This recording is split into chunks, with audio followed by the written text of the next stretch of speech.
ವರನಟ ದಿವಂಗತ ರಾಜ್ಕುಮಾರ್ ಅವರ ಪತ್ನಿ ಪಾರ್ವತಮ್ಮ ರಾಜ್ಕುಮಾರ್ ಅವರು ಇವತ್ತು ಇಹಲೋಕವನ್ನು ತ್ಯಜಿಸಿರುವಂಥದ್ದು. ಅಂದರೆ ಇವತ್ತು ಆಲ್ರೆಡಿ ಅಂತಿಮ ದರ್ಶನವನ್ನು ಪಡೆದ ಹಿರಿಯ ನಿರ್ದೇಶಕ ಭಾರ್ಗವ ಅವರು ನಮ್ಮ ಜೊತೆ ಇದ್ದಾರೆ. ಬನ್ನಿ ಅವರೇನು ಹೇಳ್ತಾರೆ ಕೇಳೋಣ. ಸರ್, ಈ ಸಂದರ್ಭದಲ್ಲಿ ನೀವೇನು ಹೇಳೋದಿಗೆ ಹೇಳಿ. ಜನಜಂಗುಳಿ ಎಲ್ಲರೂ ಬಂದಿದ್ದಾರೆ. ಫುಲ್ ಚಿತ್ರರಂಗನೇ ಬಂದಿದೆ. ಅಲ್ಲಿ ಶಿವಣ್ಣವ್ರು ನೋಡಾಯಿತು, ಆಮೇಲೆ ಪುನೀತ್ ನೋಡಾಯಿತು, ಅವ್ರ ಮಕ್ಕಳುಗಳನ್ನೆಲ್ಲ ನೋಡುತ್ತೆ. ಎಲ್ಲ ನೋಡಿದ್ರು ಭಾಳ ದುಃಖವಾಗುತ್ತೆ. ಯಾಕೆಂದರೆ ತಾಯಿನ ಕಳ್ಕೊಳ್ಳೋದು ಭಾಳ ಕಷ್ಟ. ಬಟ್ ಪಾರ್ವತಮ್ಮ ಅವ್ರಿಗೆ ಮಾತ್ರ ತಾಯಿ ಅಲ್ಲ, ಇಡೀ ಚಿತ್ರರಂಗದಲ್ಲಿ ಅಮ್ಮ ಅಮ್ಮ ಅಂತ ಕರೀತಾರೆ. ಅದಕ್ಕಿಂತ ಹೆಚ್ಚಾಗಿ ಅವ್ರ ಮನೇಲಿ ಎಲ್ಲ ಮಕ್ಕಳನ್ನೂ ಕೂಡ ಒಂದೇ ರೀತಿ ಸಾಕಿದ್ದಾರೆ. ಅವ್ರ ಮನೇಲಿ ಎಷ್ಟು ಜನ ಮಕ್ಕಳಿದ್ರು ಅಂದರೆ ನಿಮ್ಗೆ ಯಾರಿಗೂ ಗೊತ್ತಿಲ್ಲ, ಅಷ್ಟು ಜನ ಮಕ್ಕಳಿದ್ರು. ಹೈಸ್ಕೂಲಿಂದ ಹಿಡಿದು LKG UKGವರೆಗೂ ಎಲ್ಲ ಮಕ್ಕಳುಗಳು ಇರೋರು. ಎಲ್ಲರೂ ತುಂಬ ಚೆನ್ನಾಗಿ ನೋಡ್ಕೊಳ್ಳೋರು. ಯಾರಲ್ಲೂ ಭೇದ ಇಲ್ಲ, ಭಾವ ಇಲ್ಲ. ಪಾರ್ವತಮ್ಮನವ್ರು ಅಷ್ಟೇ ಹೆಂಗೆ ಅಣ್ಣವರು ಸಿಂಪಲ್ ಆಗಿರ್ತಿದ್ರು. ಒಂದು ಪಂಚೆ, ಒಂದು ಶರ್ಟು, ಆಮೇಲೆ ಒಂದು ಹ್ಯಾಂಡ್ ಕರ್ಚಿಫು, ಜೋಬಲ್ಲಿ ಒಂದು ಪೈಸಾ ಇರ್ತಿರ್ಲಿಲ್ಲ. ಸಿಂಪಲ್ ಆಗಿರೋರು ಅಣ್ಣವರು. ಅದೇ ಥರ ಪಾರ್ವತಮ್ಮನವರು ಅಷ್ಟೇ ಜೀವನದಲ್ಲಿ ನೋಡಿ. ಅವ್ರು ಯಾವತ್ತೂ ಕೂಡ ಈ ಕಾಂಚೀಪುರಂ ಸೀರೆ, ಆ ಸೀರೆ, ಈ ಸೀರೆ ಸ್ಟೈಲಾಗಿರೋದು ಆ ಥರದ್ದೆಲ್ಲ ಏನಿಲ್ಲ. ಸಿಂಪಲ್ಲಾಗೇ ಇರ್ತಿದ್ರು. ಯಾವಾಗಲೂ ಗೃಹಿಣಿಗೆ ಬಹಳ ಮುಖ್ಯ ಅಂದರೆ ಕುಂಕುಮ. ಸೊ ಅದು ಯಾವಾಗಲೂ ಚೆನ್ನಾಗಿರಬೇಕು. ಆ ಕುಂಕುಮ ಅಗಲವಾಗಿ ಇಟ್ಕೊಂಡೇ ಇರ್ತಿದ್ರು ಪಾರ್ವತಮ್ಮನವರು. ಅವರು ಅಷ್ಟು ಅಗಲವಾಗಿ ಇಟ್ಕೊಂಡಿದ್ದರಿಂದನೇ ಅದು ಕಾಣಿಸುತ್ತೆ. ಅಲ್ಲಿ ವೀರಪ್ಪನ ಹತ್ರ 108 ದಿವಸ ಇದ್ದರೂ ಕೂಡ ರಾಜ್ಕುಮಾರ್ ಅವರು ಆರೋಗ್ಯವಾಗಿ ವಾಪಸ್ ಬಂದರು. ಅದಕ್ಕೆ ಕಾರಣ ಏನಂದರೆ ಇವರ ಹಣೆಯಲ್ಲಿ ಮಿರುಗ್ತಾ ಇತ್ತಲ್ಲ ಕುಂಕುಮ, ಆ ಕುಂಕುಮ ಅವ್ರನ್ನ ಕಾಪಾಡ್ಕೊಂಡು ಬಂತು ಅಂತ ನಾನು ಹೇಳೋಕ್ಕೆ ಇಷ್ಟಪಡ್ತೀನಿ. ಪಾರ್ವತಮ್ಮನವ್ರ ಕೊಡುಗೆ ಅಪಾರವಾಗಿದೆ. ಎಷ್ಟು ಜನ ಇವತ್ತು ದಿವಸ ನಾಯಕಿಯರಿದ್ದಾರಲ್ಲ, ಅಪಾರವಾದ ಎಷ್ಟು ಜನ ನಾಯಕಿಯರು. ಅದು ರಾಜ್ಕುಮಾರ್ ಎದುರುಗಡೆನೇ ಇರ್ಬೋದು, ಅಥವಾ ಶಿವಣ್ಣ ಇರ್ಬೋದು, ರಾಘವ್ ಇರ್ಬೋದು, ಪುನೀತ್ ಇರ್ಬೋದು, ಎಲ್ಲರ ಎದುರುಗಡೆನೂ ಕೂಡ ಹೊಸ ಹೊಸ ನಾಯಕಿಯರನ್ನ ತಂದ ಕನ್ನಡ ಚಿತ್ರರಂಗ ಕೊಟ್ಟಾರೆ. ಅವರೆಲ್ಲರೂ ಬೆಳೆದಾರೆ, ಎಲ್ಲರೂ ಹೆಸರು ಮಾಡಿದ್ದಾರೆ. ಅವರೆಲ್ಲರೂ ಕೂಡ ಇವತ್ತು ದಿವಸ ಪಾರ್ವತಮ್ಮನಿಗೆ ಚಿರುಣಿಯಾಗಿದ್ದಾರೆ. ಎಲ್ಲರೂ ಅಷ್ಟೇ. ಎಸ್ಪೆಷಲಿ ಅದನ್ನು ಹೆಸರು ಮಾಡಿದವರು ಅಂತ ಹೇಳಿದ್ರೆ ಮಾಲಾಶ್ರೀ ಅವರು, ಆಮೇಲೆ ಮಂಜುಳಾ ಅವರು, ಆಮೇಲೆ ಅನುಪ್ರಭಾಕರ್ ಇರ್ಬೋದು, ಆಶಾರಾಣಿ ಇರ್ಬೋದು, ಬೇಕಷ್ಟು ಸುಧಾರಾಣಿ ಇರ್ಬೋದು, ಎಲ್ಲರೂ ಅಷ್ಟೇ. ಎಲ್ಲರೂ ಕೂಡ ಇವತ್ತಿನ ದಿವಸ ಅವ್ರಿಗೆ ಪಾರ್ವತಮ್ಮನವ್ರಿಗೆ ಆಭಾರಿಯಾಗಿದ್ದಾರೆ ಅಂತ ನಾನು ಹೇಳೋಕ್ಕೆ ಇಷ್ಟಪಡ್ತೀನಿ.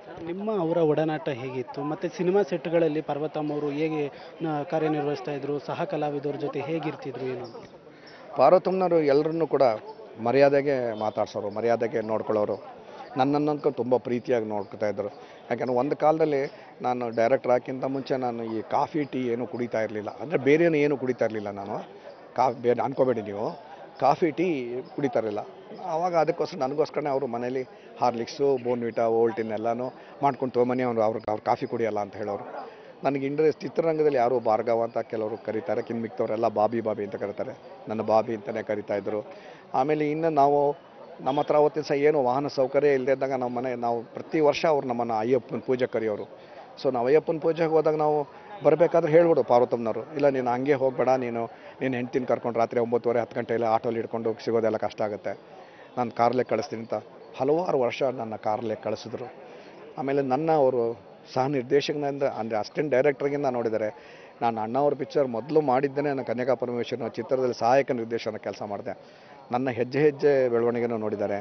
ನಾನು ಭಾಗ್ಯವಂತರು ಚಿತ್ರದಲ್ಲಿ ನಿರ್ದೇಶಕನಾಗಿ ಬೇಡ ಅಂತಲೂ ಹೇಳಲಿಲ್ಲ. ಅವರು ಹೊಸ ನಿರ್ದೇಶಕನಿಗೊಂದು ಇರಲಿ ಅಂತ ಅವರು ಕೂಡ ಒಪ್ಪಿಗೆ ಕೊಟ್ಟರು.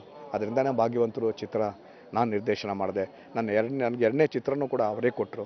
ಸೊ ನನ್ನ ಪ್ರಾರಂಭದ ಚಿತ್ರರಂಗ ಪಾರ್ವತಮ್ಮನಿಗೆ ನಾನು ಅದನ್ನು ಕೊಡುಗೆಯಾಗಿ ಕೊಡೋಕ್ಕೆ ಇಷ್ಟಪಡ್ತೀನಿ, ಅರ್ಪಿಸೋಕ್ಕೆ ಇಷ್ಟಪಡ್ತೀನಿ. ಎಲ್ಲಿ ಸಿಕ್ಕಿದ್ರು ಅಷ್ಟೇ, ನನ್ನ ಹೆಂಡತಿ ಸಿಕ್ಕಿದ್ರೆ ಎಲ್ಲ ಮಕ್ಕಳು ಹೇಗಿದ್ದಾರೆ, ನೀವು ಹೆಂಗಿದ್ದೀರಾ ಎಲ್ಲ ಕೇಳೋರು. ಆಮೇಲೆ ನನ್ನ ಮಕ್ಕಳ ಮದುವೆಗೆ 3 ಮಕ್ಕಳ ಮದುವೆಗೂ ಕೂಡ, ಅದರಲ್ಲಿ 2 ಮಕ್ಕಳ ಮದುವೆಗೂ ಅಣ್ಣ ಅವರು ಅಕ್ಕ ಅವರು ಇಬ್ಬರು ಬಂದಿದ್ದರು. 3ನೇ ಅಷ್ಟರಲ್ಲೇ ಮಗಳ ಮದುವೆ ಟೈಮಲ್ಲಿ ಅವರು ವೀರಪ್ಪ ಕರ್ಕೊಂಡು ಹೊರಟೋಗಿದ್ದರಿಂದ ಆ ಸಮಯದಲ್ಲಿ ಅವರು ಬರೋಕ್ಕಾಗಲಿಲ್ಲ. ಸೊ ಈ ಥರ ನಮ್ಮ ಸಂಬಂಧದಲ್ಲಿ ನಿಕಟವಾದ ಸಂಬಂಧ ಇತ್ತು. ಅದನ್ನು ನಾವು ಯಾವತ್ತೂ ಮರೆಯೋಕ್ಕಾಗಲ್ಲ. ಸೆಟ್ಟಲ್ಲೂ ಅಷ್ಟೇ ಬರೋರು ಏನು ಯಾವ ಥರದ್ದು ತೊಂದರೆ ಕೊಡ್ತಿರಲಿಲ್ಲ. ಇದು ಮಾಡಿ ಅದು ಮಾಡಿ ಏನು ಹೇಳ್ತಾ ಇರಲಿಲ್ಲ. ಬರೋರು ಸ್ವಲ್ಪ ಹೊತ್ತಿರೋರು, ನಗ್ತಾ ಇರೋರು, ಅಣ್ಣವ್ರ ಜೊತೆ ಏನು ಮಾತಾಡೋರು, ಹೋಗೋರು. ಭಾಳ ಒಳ್ಳೆ ಗೃಹಿಣಿ. ಯಾಕೆಂದರೆ ಯಾವಾಗಲೂ ಹೇಳ್ತಾರೆ, ಒಬ್ಬರು ಸಕ್ಸಸ್ಫುಲ್ ಮನುಷ್ಯನ ಹಿಂದ್ಗಡೆ ಒಂದು ಹೆಣ್ಣಿರುತ್ತೆ ಅಂತ. ಸೊ ರಾಜ್ಕುಮಾರ್ ಯಶಸ್ಸಿಗೆ ಪಾರ್ವತಮ್ಮನೇ ಕಾರಣ.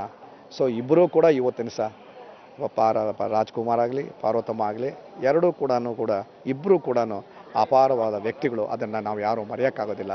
ಅವರಿಬ್ಬರ ಆತ್ಮ ಇವತ್ತು ಒಂದಾಗಿದೆ ಅಂತ ಹೇಳೋಕ್ಕೆ ಇಷ್ಟಪಡ್ತೀನಿ. ಓಕೆ, ಇದು ಒಂದು ಹಿರಿಯ ನಿರ್ದೇಶಕ ಭಾರ್ಗವ ಅವರ ಮಾತು. ಕ್ಯಾಮ್ರಾ ಪರ್ಸನ್ ರವಿ ಜೊತೆ ಚೇತನ್, ಸುವರ್ಣ ನ್ಯೂಸ್. ಪಾರ್ವತಮ್ಮನವ್ರು ಎಷ್ಟು ಹೆಸರು ಮಾಡಿದರು ಅನ್ನೋದಕ್ಕೆ ಇಲ್ಲಿ ಎದುರುಗಡೆ ಇಷ್ಟೊಂದು ಕ್ಯಾಮ್ರಾಗಳಿರೋದು ನೋಡಿದ್ರೇ ಗೊತ್ತಾಗುತ್ತೆ. ಬಹುಶಃ 12 ಕ್ಯಾಮ್ರಾಗಳು ಇಲ್ಲಿದೆ ಅಂತ ಕಾಣಿಸುತ್ತೆ. ಅಲ್ಲಿ ನಡ್ಕೊಂಡು ಬರುವಾಗ ನೋಡಿದೆ ಎಲ್ಲ ಚಾನಲ್ಗಳು ವ್ಯಾನ್ಗಳು ಔಟ್ಡೋರು ವ್ಯಾನ್ಗಳು ಕೂಡ ಇತ್ತು. ಸೊ ಅದರಿಂದ ಪಾರ್ವತಮ್ಮನವರು ಎಷ್ಟು ಹೆಸರು ಮಾಡಿದ್ದಾರೆ, ರಾಜ್ಕುಮಾರ್ ಏನು ಹೆಸರು ಮಾಡಿದ್ರೋ ಅದೇ ಹೆಸರು ಪಾರ್ವತಮ್ಮನವರು ಮಾಡಿದ್ದಾರೆ ಅನ್ನೋದಕ್ಕೆ ಇದೊಂದು ಜ್ವಲಂತ ಸಾಕ್ಷಿಯಾಗಿದೆ. ನಾನು ಪಾರ್ವತಮ್ಮನವ್ರನ್ನ ಬಹಳ ದಿವಸಗಳಿಂದ ಬಲ್ಲೆ. ಅವ್ರು ಮದ್ರಾಸಲ್ಲಿ ಕೊಡಂಬ ಕಮಲಿ ಇದ್ದಾಗಿಂದ ನಾನು ಬಲ್ಲೆ ಅವ್ರನ್ನ. ಅವರು ಒಬ್ಬ ಮಹಿಳೆ, ಒಂದು ಸ್ತ್ರೀ ಅನ್ನೋದಕ್ಕಿಂತ ಹೆಚ್ಚಾಗಿ ಅವರೊಬ್ಬರ ತಾಯಿ, ಒಬ್ಬರ ಅಮ್ಮ, ಒಬ್ಬರ ಮಾತೆ ಅಂತ ಹೇಳೋಕ್ಕೆ ಇಷ್ಟಪಡ್ತೀನಿ. ಆವತ್ತೊಂದು ದಿವಸ ನಿಮಗೆಲ್ಲ ಗೊತ್ತಿಲ್ಲದೆ ಇರ್ಬೋದು, ಅವ್ರ ಮನೇಲಿ ಒಂದು 20-25 ಮಕ್ಕಳು ಇರ್ತಿದ್ರು. ರಾಜ್ಕುಮಾರ್ ಅವ್ರ 5 ಮಕ್ಕಳು, ವರದಪ್ಪನವ್ರು 4 ಮಕ್ಕಳುಗಳು, ಆಮೇಲೆ ನಾಗಮ್ಮನ ಮಕ್ಕಳುಗಳು, ಹೀಗೆ ಒಂದು 20-25 ಮಕ್ಕಳಿತ್ತು. ಆ 25 ಮಕ್ಕಳನ್ನು ಕೂಡ ಒಂದೇ ಥರ ನೋಡ್ತಾಯಿದ್ರು, ಒಂದೇ ಬಟ್ಟೆ ತೆಗೆಸ್ಕೊಡ್ತಾಯಿದ್ರು, ಒಂದೇ ಸ್ಕೂಲು. ಅಲ್ಲಿ ಹೇಳೋದಾದ್ರೆ ಹೈಸ್ಕೂಲಿಂದ ಹಿಡಿದು LKG ಎಲ್ಲ ಮಕ್ಕಳು ಓದ್ತಾಯಿದ್ರು. ಎಲ್ಲ ಮಕ್ಕಳನ್ನೂ ಒಂದೇ ಥರ ನೋಡ್ತಾಯಿದ್ರು. ಭೇದ ಭಾವ ತಾರತಮ್ಯ ಏನೂ ಇಲ್ಲದೇ ಎಲ್ಲರೂ ತಮ್ಮ ಮಕ್ಕಳಂಗೆ ನೋಡ್ತಾಯಿದ್ರು. ಒಂದು ರೀತಿ ಹೇಳೋತಾಯಿತು ಅಂದರೆ ಒಬ್ಬ ಅಮ್ಮನಾಗೆ ಅವತ್ತೊಂದು ದಿವಸದಿಂದ ಇದ್ದರು. ಇವತ್ತಿನ ಸಹ ಚಿತ್ರರಂಗದಲ್ಲಿ ಎಲ್ಲರೂ ಅವ್ರನ್ನ ಅಮ್ಮ ಅಮ್ಮ ಅಂತಲೇ ಕರಿತಾ ಇದ್ದಾರೆ. ನಿಜವಾಗ್ಲೂ ಅಮ್ಮನ, ಯಾಕೆಂದರೆ ಇವತ್ತಿನ ಸಹ ಏನು ಪ್ರಶ್ನೆ ಅಥವಾ ಏನು ತಲೆನೋವಿರುತ್ತೆ ಸಿನಿಮಾ ಚಿತ್ರರಂಗದಲ್ಲಿ, ಅದು ರಾಜ್ಕುಮಾರ್ ಇರುವಾಗ ರಾಜ್ಕುಮಾರ್ ಮುಂದೆ ನಾವೆಲ್ಲ ಹೇಳ್ಕೊತಾ ಇದ್ವು. ಆಮೇಲೆ ನಂತರ ಪಾರ್ವತಮ್ಮನವ್ರಿಗೆ ಹೇಳ್ತಾಯಿದ್ದು. ಪಾರ್ವತಮ್ಮನವರು ಕೂಡ ಅಷ್ಟೇ ಏನೇನು ಸಮಸ್ಯೆಗಳಿತ್ತು ಅದನ್ನೆಲ್ಲ ಪರಿಹಾರ ಮಾಡ್ತಾಯಿದ್ರು, ಸೂಕ್ತ ಸಲಹೆಗಳನ್ನ ನೀಡ್ತಾಯಿದ್ರು. ಆಮೇಲೆ ಪಾರ್ವತಮ್ಮನವ್ರ ಕೊಡುಗೆ ಅಪಾರ ಕೊಡುಗೆ ಅಂತ ಹೇಳ್ಬೋದು. ಒಳ್ಳೊಳ್ಳೆ ಕಥೆಗಳನ್ನ ಸೆಲೆಕ್ಟ್ ಮಾಡಿಕೊಟ್ಟಿದ್ದಾರೆ ರಾಜ್ಕುಮಾರ್ ಚಿತ್ರಗಳಿಗೆ. ಅವರು ಸೆಲೆಕ್ಟ್ ಮಾಡಿಕೊಟ್ಟಿರೋ ಎಲ್ಲ ಕಥೆಗಳು ಕೂಡ ಕೌಟುಂಬಿಕವಾಗಿರೋದು, ಆಮೇಲೆ ಸಾಂಸಾರಿಕವಾಗಿರೋದು, ಎಲ್ಲ ಕೂತ್ಕೊಂಡು ನೋಡುವಂಥ ಚಿತ್ರಗಳು. ಅಂಥ ಹಲವಾರು ಚಿತ್ರಗಳಿಗೆ ಅವರು ಕಥೆಗಳನ್ನ ಒದಗಿಸ್ಕೊಟ್ಟಿದ್ದಾರೆ. ಇಷ್ಟಲ್ಲದೆ ಇನ್ನೂ ಒಂದು ಹೆಜ್ಜೆ ಮುಂದೆ ಹೋಗಿ ಒಂದು ತಯಾರಿಕೆ ಸಂಸ್ಥೆ ಮಾಡಿದ್ರು. ಆ ತಯಾರಿಕೆ ಸಂಸ್ಥೆಯಲ್ಲಿ ಮೊದಲನೇ ಚಿತ್ರ ತ್ರಿಮೂರ್ತಿ ಅಂತ ಕೊಟ್ಟರು. ಆ ತ್ರಿಮೂರ್ತಿ ಅನ್ನೋ ಚಿತ್ರ ಕೊಟ್ಟಿದ್ದಕ್ಕೆ ತಕ್ಕಾಗಿ ಅವರು ಚಿತ್ರರಂಗಕ್ಕೆ ತ್ರಿಮೂರ್ತಿಗಳನ್ನ ಕೊಟ್ಟಿದ್ದಾರೆ ಅಂತ ನಾನು ಹೇಳೋಕ್ಕೆ ಇಷ್ಟಪಡ್ತೀನಿ. ಒಂದು ಶಿವಣ್ಣ ಅವರು, ಒಂದು ರಾಘಣ್ಣ, ಒಂದು ಪುನೀತ್, ಈ 3 ಜನ ಇವತ್ತಿನ ಸಹ ಕನ್ನಡ ಚಿತ್ರರಂಗದಲ್ಲಿ ರಾಜ್ಕುಮಾರ್ನ ಹೆಸರು ಉಳಿಸಿರೋ ತ್ರಿಮೂರ್ತಿಗಳು ಅಂತ ನಾನು ಹೇಳೋಕ್ಕೆ ಇಷ್ಟಪಡ್ತೀನಿ. ಅಂಥ ತ್ರಿಮೂರ್ತಿಗಳಿಗೆ ಆಮೇಲೆ ಇನ್ನೂ 2 ಮಕ್ಕಳು, ಪೂರ್ಣಿಮಾ, ಆಮೇಲೆ ಲಕ್ಷ್ಮಿ, 5 ಜನ ಮಕ್ಕಳನ್ನ ಕೊಟ್ಟು ನಮ್ಮಿಂದ ದೂರವಾಗಿದ್ದಾರೆ. ಅವ್ರ ಕೊಡುಗೆ ಅಪಾರ ಅಂತ ಹೇಳ್ಬೋದು. ಇವತ್ತೊಂದು ದಿವಸ ಯಾರ್ಯಾರು ಚಿತ್ರರಂಗದಲ್ಲಿ ಹೆಸರು ಮಾಡಿದ ಕಲಾವಿದೆಯರು ಯಾರಿದ್ದಾರೋ ಅವರೆಲ್ಲ ಪಾರ್ವತಮ್ಮನ ಕೊಡುಗೆ ಅಂತ ಹೇಳ್ಬೋದು. ಅವರು ಸೆಲೆಕ್ಟ್ ಮಾಡಿರೋದು, ಅವರು ಚುನಾಯಿಸಿರೋದು. ಅವರು ರಾಜ್ಕುಮಾರ್ ಎದುರುಗಡೆ ಆಗಲಿ ಅಥವಾ ತಮ್ಮ ಮಕ್ಕಳ ಎದುರುಗಡೆ ಆಗಲಿ ಹೊಸ ನಾಯಕಿಯರನ್ನ ತಂದು ಕನ್ನಡ ಚಿತ್ರರಂಗಕ್ಕೆ ಕೊಟ್ಟಿದ್ದಾರೆ. ಅದನ್ನು ಮಾತ್ರ ನಾವು ಯಾವುದೂ ಮರೆಯೋಕ್ಕಾಗೋದಿಲ್ಲ. ಚಿತ್ರ ತಯಾರಿಕೆ ಸಂಸ್ಥೆ, ಚಿತ್ರ ಹಂಚಿಕೆ ಸಂಸ್ಥೆ, ಪಾರ್ವತಮ್ಮ ಅವರೊಬ್ಬರು ಮಾತ್ರ, ಅವ್ರ ಮಕ್ಕಳು ಅವರು ಇದಕ್ಕೆ ಮಾತ್ರ ಸೀಮಿತವಾಗಿರಲಿಲ್ಲ.